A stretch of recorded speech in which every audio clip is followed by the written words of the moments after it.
Have you ever known someone who constantly says things like, I'm not good enough, or I always mess things up?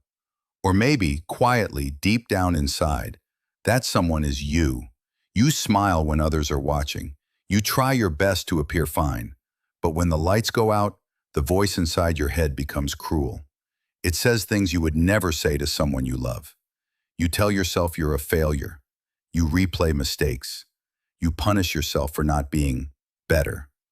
So today, let's talk about something that many people live with in silence: the psychology of people who hate themselves. Not to judge, not to fix, but to understand, to hold space for both sides of the story. Because behind self-hatred, there's always pain that once wanted to be love. When we talk about people who hate themselves, the first thing that comes to mind is usually sadness. But self-hatred isn't always visible. It hides in everyday actions, in the way someone apologizes too much, in how they downplay their achievements, or how they sabotage things that are going well in their life. Some people hate themselves because of things they were made to believe when they were young. Maybe they were told they were too much or never enough. Maybe love was conditional. They were loved only when they succeeded, only when they behaved, only when they became who others wanted them to be. So over time, they learned to see themselves through the eyes of criticism. They internalized rejection until it became their own inner language. That voice that says, "You're not worthy." That's not your voice. That's an echo of someone else's voice that stayed too long in your mind. On the other hand, some people's self-hatred doesn't come from trauma, but from comparison. We live in a world where perfection is marketed as normal. We scroll through social media and see people smiling, succeeding, traveling, glowing. And then we look at ourselves, tired, confused, sometimes lost. And that gap between who we are and who we think we should be starts to hurt. So we turn that pain inward. We call ourselves lazy, stupid, or not enough. Not because we are, but because we think we should be more. Psychologically, this is called internalized failure. It's when your self-worth becomes tied to performance. You start to believe your value as a person equals what you can produce, achieve, or prove. But humans were never meant to live like products. Now let's look at the other side, because self-hatred doesn't always mean someone is broken. Sometimes, it's a misunderstood form of self-awareness. Some people who hate themselves are deeply introspective. They notice their flaws, their mistakes, their contradictions, maybe too much. They hold themselves to high standards, not because they want to suffer, but because they truly care about being good, about being right, about not hurting others. But when that awareness lacks compassion, it turns toxic. Self-reflection becomes self-attack. They think, if I'm aware of my flaws, I don't deserve kindness until I fix them. But the truth is, awareness without love becomes punishment. Awareness with love becomes growth.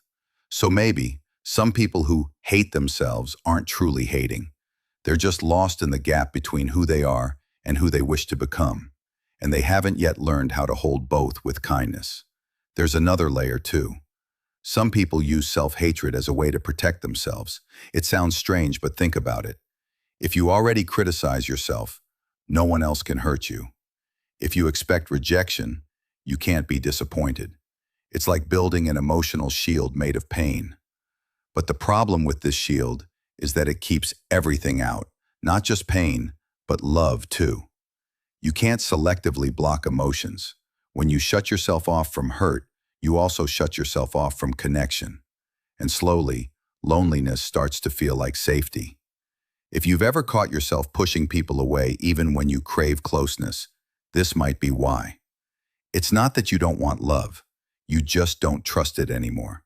And yet, there's another side. The people who used to hate themselves, but learned to make peace with who they are. They didn't do it overnight. They didn't wake up one morning suddenly full of self-love. They just got tired. Tired of fighting themselves every day. Tired of believing they had to earn their worth. Tired of apologizing for existing. And in that exhaustion, something small but powerful began to shift. They started to see that the version of themselves they hated was once a version that was just trying to survive.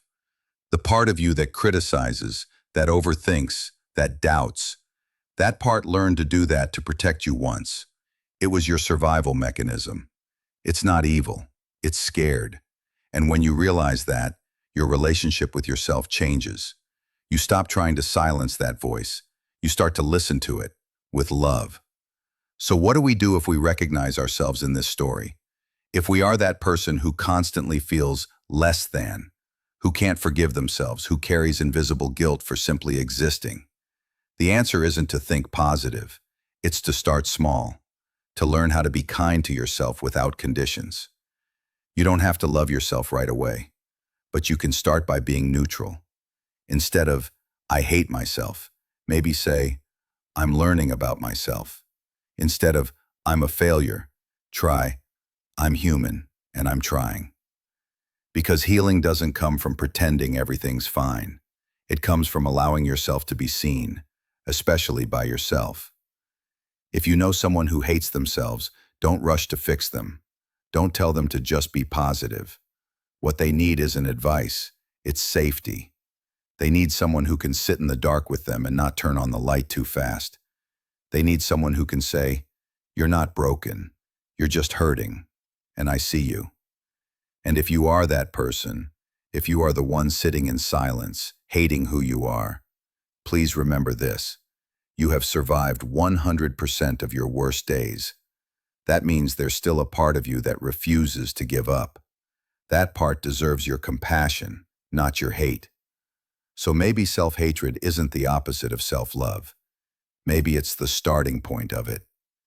Maybe the reason you feel so deeply about your flaws is because you also have the capacity to love deeply once you learn how.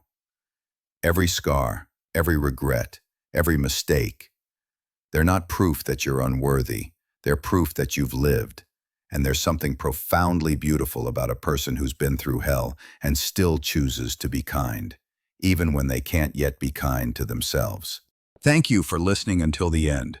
If this episode helped you understand yourself a little better, or if you know someone who secretly hates themselves and is fighting this silent battle every day, please share this episode with them. And don't forget to follow this podcast, because here we grow together, one truth at a time. Remember, you are not the sum of your mistakes. You are the sum of every time you chose to keep going when you could have given up. And that is enough.